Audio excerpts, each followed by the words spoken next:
नमस्कार, आप देख रहे हैं के न्यूज। मैं हूं आपके साथ सोनी चौहान। उत्तराखंड की खबरों का रुख करें उससे पहले गोरखपुर का रुख कर लेते हैं। सीएम योगी आदित्यनाथ क्या कुछ कह रहे हैं, सुनाते हैं आपको।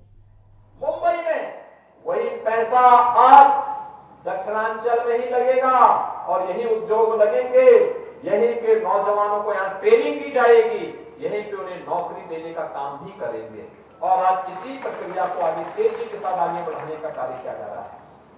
कनेक्टिविटी बेहतर हो रही है, सुविधाएं लगातार दी जा रही हैं, लगातार सुविधाओं में वृद्धि की जा रही है। बाबू आर्यन सिंह जी 10 वर्ष से 20 लोगों को पेंशन की सुविधा अपने गांव में दे रहे हैं। जन्मभूमि का ऋण तो ऐसे चुकता किया जाता है, क्योंकि किसी व्यक्ति की प्रगति में उसके व्यक्तिगत परिश्रम ही महत्वपूर्ण नहीं होता है, परिवार का महत्वपूर्ण रोल भी होता है, गांव का भी रोल होता है, स्कूल का भी रोल होता है, सबका होता है। लेकिन भगवान ने जिसको सामर्थ्य दी है उसको तो क्या करना, लेकिन जो नहीं, जिसके पास नहीं है, अगर उसके लिए संबल बन जाए तो इससे अच्छी बढ़कर के बात दूसरी नहीं हो सकती है। और एक गांव में उनका उदाहरण उन्होंने एक और प्रस्तुत किया। और भाइयों बहनों, इसलिए गोरखपुर के प्रति उसी ऋण से मुक्त होने के लिए सरकार भी आपके साथ खड़ी है। विकास की इस प्रक्रिया को तेजी के साथ आगे बढ़ाने का कार्य कर रही है। आपने अच्छे जनप्रतिनिधि दिए हैं, आपके सांसद, आपके विधायक, ये सभी लोग मिलकर के विकास की इस प्रक्रिया को आगे बढ़ाने का कार्य कर रहे हैं। और ये विकास होगा तो ट्रेनिंग की क्षमता को आगे बढ़ाने में मदद मिलेगी। आगे तेजी के साथ यहां के नौजवानों को आने वाले समय में इधर उधर जाने की आवश्यकता नहीं पड़ेगी। इन बेटियों को यहीं पे पढ़ने के अच्छे सेंटर मिलेंगे, यहीं पे आने वाले समय में अलग अलग केंद्र बनेंगे।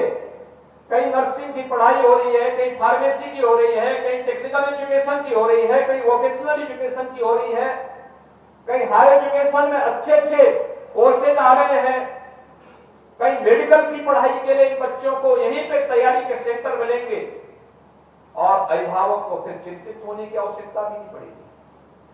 हमारे नौजवानों को भी अपने ही गांव, अपने ही केंद्र के आसपास बिना अभिभावक पे अतिरिक्त भार बढ़ाए ही ये सुविधाएं प्राप्त होंगी तो उसका जीवन आसान होगा। वह अपनी ऊर्जा को सकारात्मक दिशा में आगे बढ़ा पाएगा। और इसलिए आप सबके सामने एक उदाहरण है बाबू आर्यन सिंह जी का कि आप लोग भरोली और उस आसपास के गांव के लोग, मैं भी देख रहा था डायलिसिस सेंटर में, मैं पूछ रहा था टेक्नीशियन से भी कहां के रहने वाले हैं, वे सब अगल बगल के गांव के रहने वाले हैं। उन्हें ट्रेनिंग ली, आज अपने गांव में यहां पर उनको घर से आराम से खेती बाड़ी भी कर सकते हैं, आराम से अपना काम भी कर सकते हैं। लेकिन जब घर के पास कार्य मिले तो जिम्मेदारी दुगनी हो जाती है। दुगनी इसलिए कि तब ये देखना चाहिए कि हर परिचित व्यक्ति आपके पास आने का प्रयास करेगा, उसकी मदद भी करनी है, लेकिन नियमों का पालन भी करना है। और नियमों का पालन करते हुए अगर हम ईमानदारी के साथ अपने कर्तव्यों का निर्वहन करते हैं तो मुझे लगता है कि हर एक व्यक्ति अपनी जन्मभूमि के ऋण से मुक्त होने का कार्य कर सकता है। और आज हम लोग अष्टमी की स्थिति में यहां पर इस केंद्र में आकर के इसका अनुभव कर रहे हैं। मैं आज के इस अवसर पर बाबू आर्यन सिंह जी को इस कार्य के लिए उनके परिवार के लोगों को बाबू आर्यन सिंह जी की प्रतिमा को स्थापित करने, इन सभी कार्यक्रमों के लिए हृदय से बधाई देता हूं, बाबू आर्यन सिंह जी को श्रद्धांजलि देता हूं। और मैं आप सबको इस बात के लिए आश्वस्त करता हूं, राज्य सरकार आपके हितों को पूरी तरह संरक्षित करने के लिए प्रतिबद्ध है। आपने देखा होगा उत्तर प्रदेश का भी हम लोगों ने ग्लोबल इन्वेस्टर समिट किया था। 35 लाख करोड़ रुपए के प्रस्ताव हमें मिले। 35 लाख करोड़, आप सम्मान कर लीजिए, 35 लाख करोड़ बहुत बड़ी पूंजी होती है। 35 लाख करोड़, ये पैसा अगर जमीन पर जब लगेगा ना, 1 करोड़ से ज्यादा नौजवानों को सीधे सीधे नौकरी मिल जाएगी। 1 करोड़ से ज्यादा। गोरखपुर जिले में भी अनेक प्रस्ताव आए। इन प्रस्तावों को जमीन पर उतारना, समयबद्ध तरीके से आगे बढ़ाना, विकास की परियोजना में बाधा न बनना, बल्कि उस परियोजना को आने वाले समय के लिए अपने भविष्य को उज्जवल बनाने का एक माध्यम मानना, ये हमारा कार्य होना चाहिए। और अभी तो ये विकास की प्रक्रियाएं आगे बढ़ी है।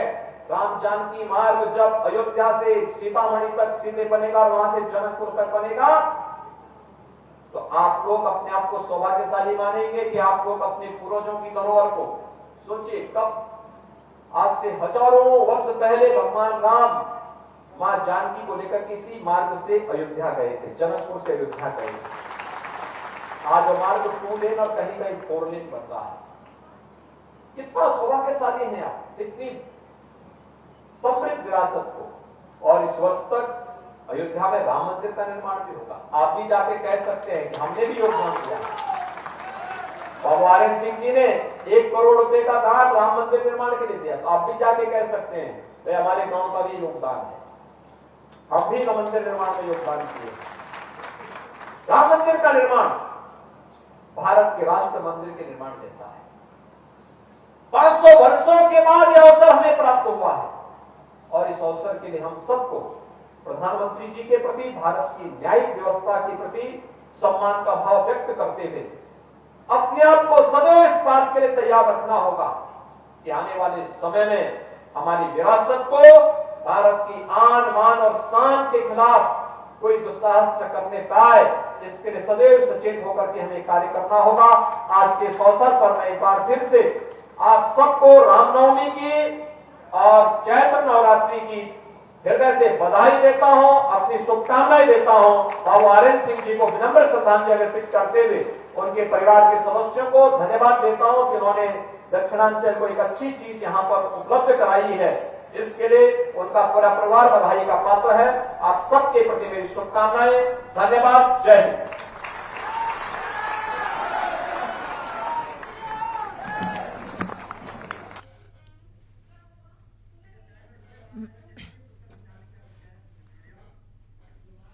और सीधे रामनगर का रुख कर लेते हैं। पुष्कर सिंह धामी क्या कुछ कह रहे हैं, ये भी सुनाते हैं आपको। जब मैंने पहली बैठक ली थी तो मैंने यही इनसे कहा था कि ये बैठक ऐसी बैठक होनी चाहिए कि इसके बाद जितनी बैठकें भारतवर्ष के अंदर हो रही हैं, सारे लोग कहें कि रामनगर की बैठक सबसे अच्छी हुई। और आज मुझे बताया इन्होंने कि जितने भी प्रतिनिधि थे, हमारे मुख्य सचिव आज वेलकम स्पीच उन्होंने यहाँ पर करी थी, तो सारे प्रतिनिधि आप सबके आतिथ्य भाव से गदगद थे।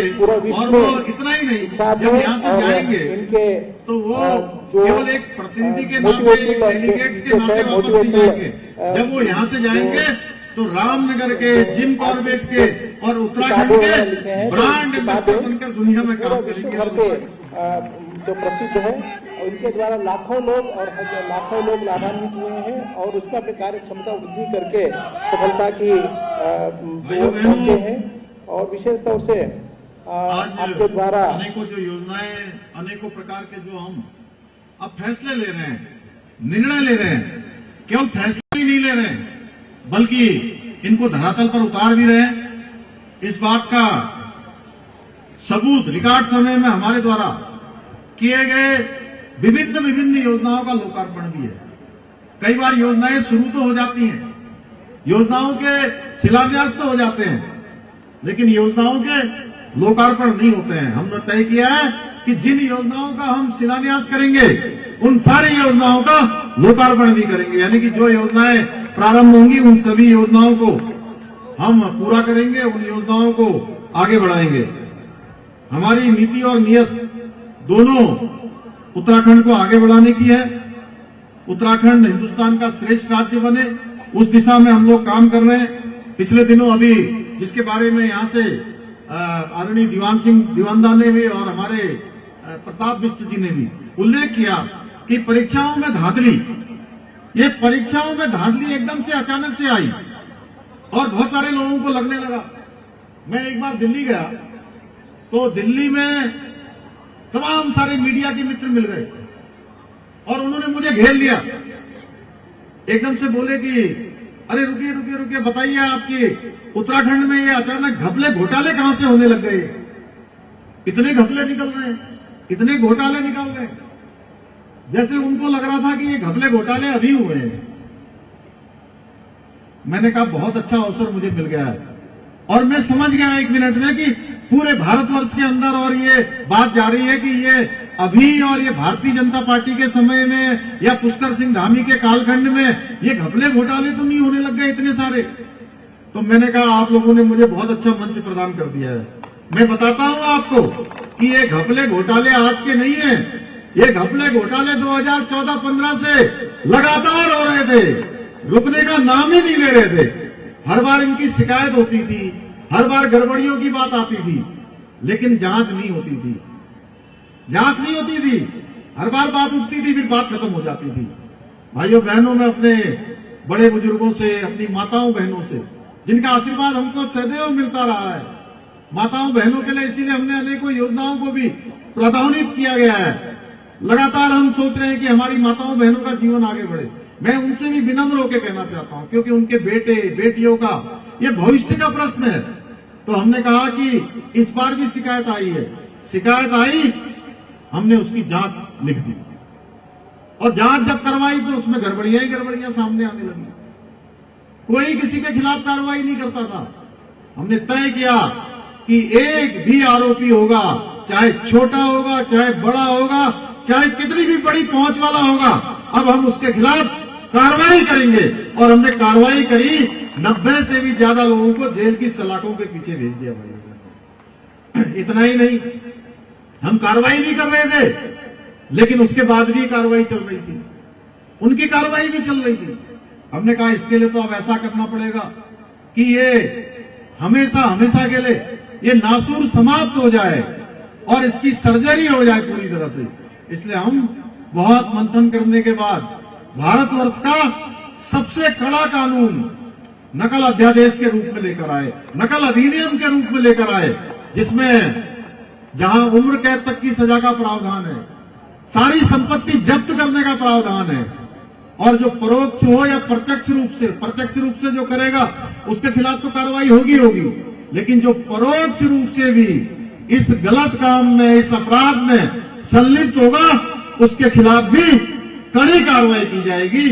और जो बच्चे ऐसे काम में संलिप्त होंगे उनको पहली बार पकड़े जाने पर 3 साल का डीबार होगा, कि 3 साल तक किसी परीक्षा में भाग नहीं ले पाएंगे, और दूसरी बार पकड़े जाएंगे तो उनको 10 साल तक किसी भी परीक्षा में भाग लेने का कोई अवसर नहीं मिलेगा। भाइयों बहनों, उसके बाद 3 परीक्षाएं अभी तक आयोजित हो गई हैं और 3 परीक्षाओं में 3 लाख से भी ज्यादा हमारे छात्र छात्रों ने, हमारी भाई बहनों ने भाग लिया है, और ये नकल विहीन हुई है, पारदर्शिता के आधार पर हुई है।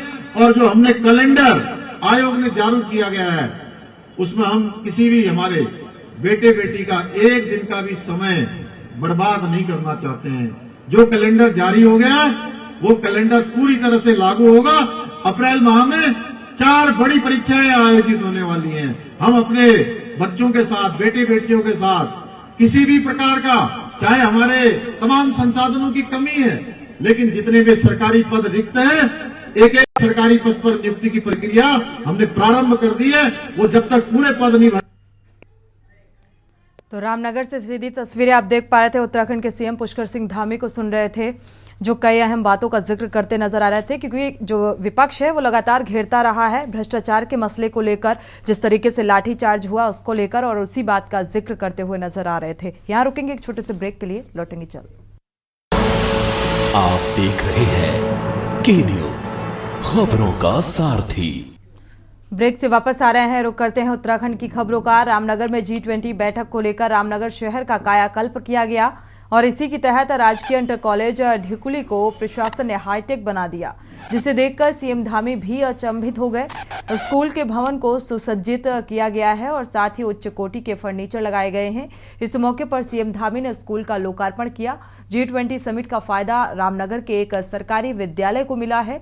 जो विद्यालय कुछ दिन पूर्व तक जीर्ण शीर्ण अवस्था में था, उसकी G20 सम्मेलन को लेकर कायाकल्प कर दिया गया है। प्रशासन ने राजकीय इंटर कॉलेज ढिकुली में सौंदर्यीकरण एवं फर्नीचर की व्यवस्था करने के साथ ही स्कूल को उच्च कोटि तरीके से सुसज्जित किया गया, जिसे देखकर सीएम पुष्कर सिंह धामी भी अचंभित हो गए। इस विद्यालय का लोकार्पण किया गया।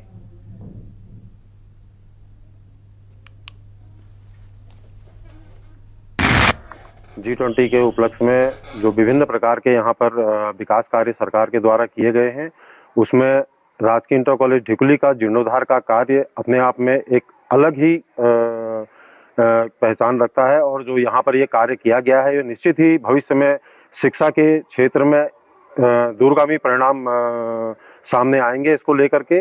और जो ये कार्य यहाँ पर सरकार के द्वारा किया गया है, मैं इसके लिए सरकार का बहुत बहुत आभार व्यक्त करता हूँ और सभी क्षेत्रवासियों की तरफ से सरकार का जो है धन्यवाद देता हूँ। सर, जो रूट पर पढ़ने वाले विद्यालय की दशा पूरी चेंज हुई है, हाईटेक विद्यालय बना है वो पूरा, तो क्या उत्तराखंड में और भी विद्यालय की ऐसी हम आशा कर सकते हैं आगे? हाँ, निश्चित रूप से अच्छे की आशा हमेशा होनी चाहिए।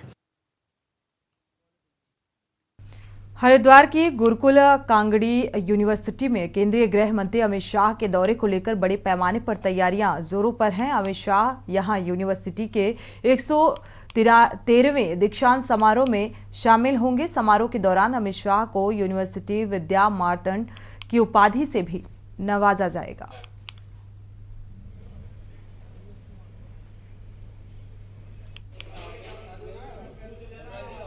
विश्वविद्यालय में देश के जितने भी गणमान्य व्यक्ति, देश के मूर्धन्य पद पर प्रतिष्ठित व्यक्ति, चाहे राष्ट्रपति हों, प्रधानमंत्री हों, अनेक विभूति यहाँ पर पधार चुके हैं।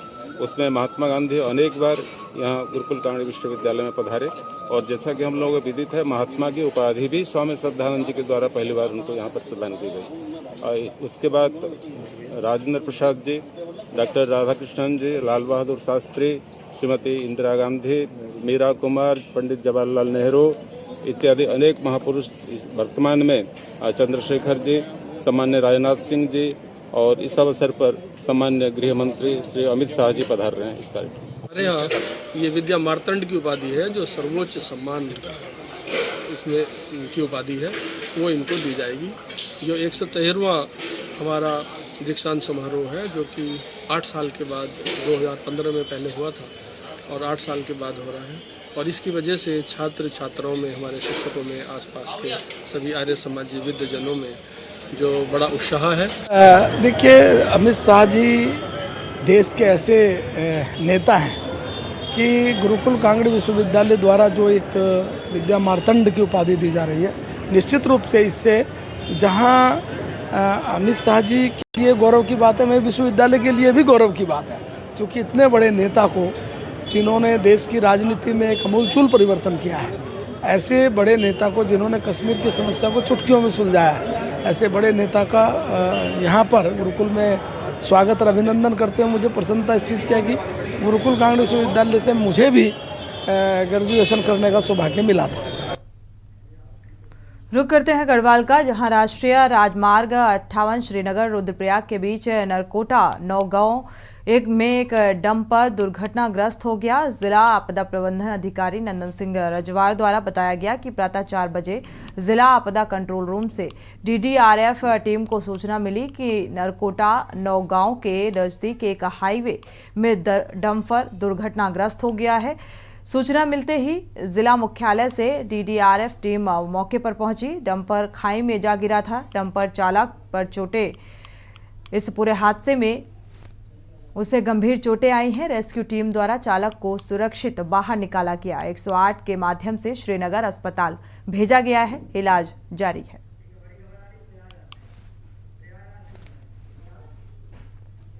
और इसी बीच बड़ी खबर प्रयागराज से मिल रही है। अतीक के वकील की कार का एक्सीडेंट हो गया है। बड़ी खबर प्रयागराज से, वकील विजय मिश्रा की कार हादसे का शिकार हुई। तो काफिले के साथ वकील विजय मिश्रा चल रहे थे और हादसे का शिकार हुए। वकील विजय मिश्रा की कार दुर्घटनाग्रस्त। प्रयागराज से बड़ी खबर।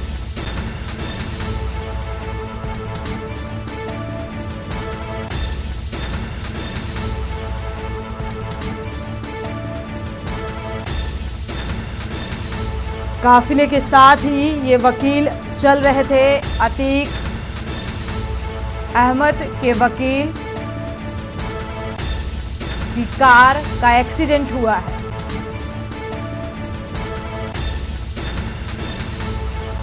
वकील विजय मिश्रा की कार हादसे का शिकार।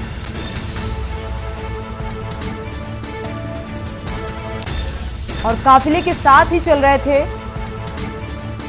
वजह फिलहाल साफ होती नजर नहीं आ रही है।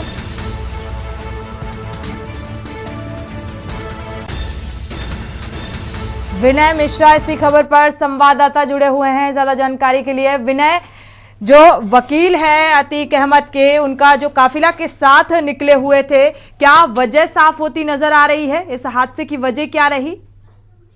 जी, बता दें कि ये पूरा मामला जो है अतीक अहमद काफिले का है, जहां पे जो है वकील अहमद का जो काफिला जा रहा था अतीक अहमद का, साथ में उनके एक वकील थे जो है विजय मिश्रा नाम था उनका।